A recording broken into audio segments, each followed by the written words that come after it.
Pero guys, sa mahilig mag-travel sa mga magagandang tanawin o sa nature, meron kami dito sa Davao.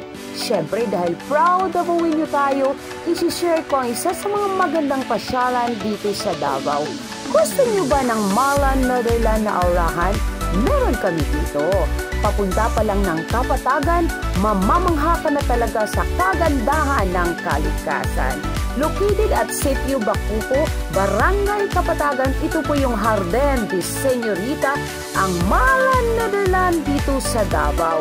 In just 40 minutes, an hour away from Higos proper o almost 1 hour naman sa Bansalan. Kung ikaw ay from Davao proper, mga 2 hours po ito guys, lalo na kung meron kayong kakaro. Ayan po, napakaganda, very relaxing. A cool temperature, it reminds you of Baguio atmosphere.